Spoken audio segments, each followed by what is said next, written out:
हिमाचल गांव की मुखिया कड़कनाथ अपने बेटे कालू कौवे से बहुत परेशान रहते थे। कालू अपने पिता के साथ किसी भी काम में हाथ नहीं बटाता था, बस सारा दिन इधर उधर दोस्तों के साथ घूमते रहना और खाली समय मिले तो सोते रहना।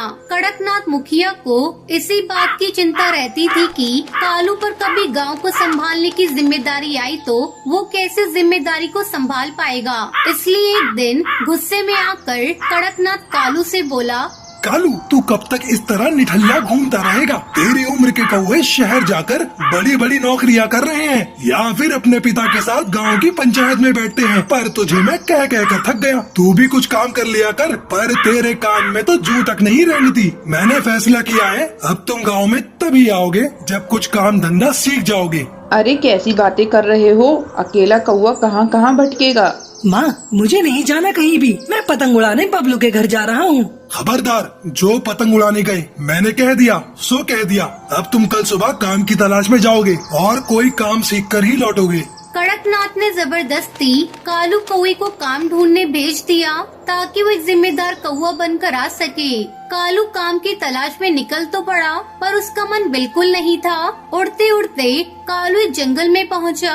वहाँ एक पेड़ के नीचे साधु महाराज तपस्या में बैठे दिखाई दिए। कालू ने देखा एक काला नाग साधु बाबा को डसने वाला है। उसने कुछ भी देरी न करते हुए झट से नाग को उठाया और एक और फेंक दिया। शोर से साधु बाबा की तपस्या टूट गई। उन्होंने नाग को झाड़ियों से भागते देखा। धन्यवाद बेटा, तुमने आज मेरी जान बचा ली। आओ मेरी कुटिया में चलो, वहाँ चलकर बात करते हैं। बाबा, आपकी कुटिया तो बहुत सुंदर है। ये तो बांस से बनी हुई है। बेटा, ये बांस की कुटिया मैंने खुद बनाई है। बांस को जोड़ जोड़ कर बहुत मेहनत से मैंने इसे तैयार किया है। बाबा, क्या मैं कुछ दिन यहाँ आपके पास रह सकता हूँ? हाँ बेटा, बिल्कुल रह सकते हो। कालू साधु बाबा के साथ ही रहने लगा। वो साधु बाबा की बहुत सेवा करता था। वहाँ पर कालू कौवे ने बांस से घर बनाना सीखा। एक दिन साधु बाबा कालू से बोले, कालू बेटा, मुझे यहाँ से दूसरे स्थान पर जाना है। अब तुम्हारा भी अपने गांव लौटने का निश्चित समय आ गया है। पर बाबा, मुझे तो मेरे पिताजी ने कहा था जब तक मैं कोई काम धंधा नहीं ढूंढ लेता तब तक मैं गाँव वापस नहीं जा सकता। काम तो तुमने सीख लिया बेटा।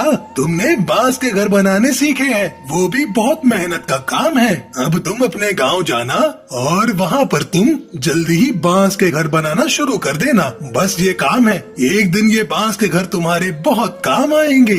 कालू साधु बाबा से विदा लेकर वापस गांव पहुंच जाता है और अगले दिन बांस मंगवाकर पूरे गांव में बांस के घर बनाना शुरू कर देता है। पता नहीं इस कौवे को मैंने काम धंधा ढूंढने भेजा था, पर ये तो बांस के घर बनाने में लग गया है। देखने में घर कितना सुंदर और मजबूत है। पर ये घर किस काम के? यहाँ कौन रहेगा? हैं? गांव में सबके अपने अपने घर, अपनी अपनी जमीन जायदाद है और ये फिजूल की मेहनत कर रहा है। कालू कुछ ही दिनों में पूरे गांव में जगह जगह बांस के घर बना लेता है। मानसून आ चुका था और हिमाचल गांव में कई दिनों से मूसलाधार बारिश हो रही थी।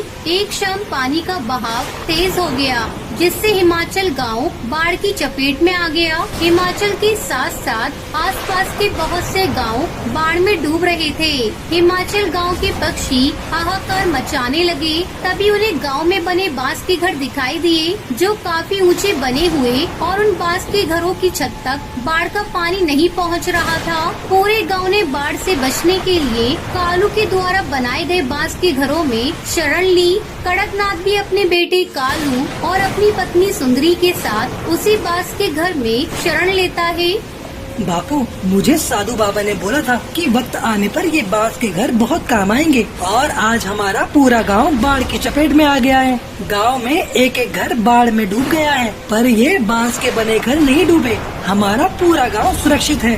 हाँ कालू बेटा, तुमने तो सचमुच अपने गांव के लिए जो किया है वो मैं भी नहीं कर सकता। मुझे तुम पर गर्व है मेरे बच्चे। कुछ दिनों बाद सब कुछ ठीक हो गया। गांव वालों ने कालू की बहुत तारीफ की और फिर कालू खुशी खुशी अपने गांव में रहने लगा।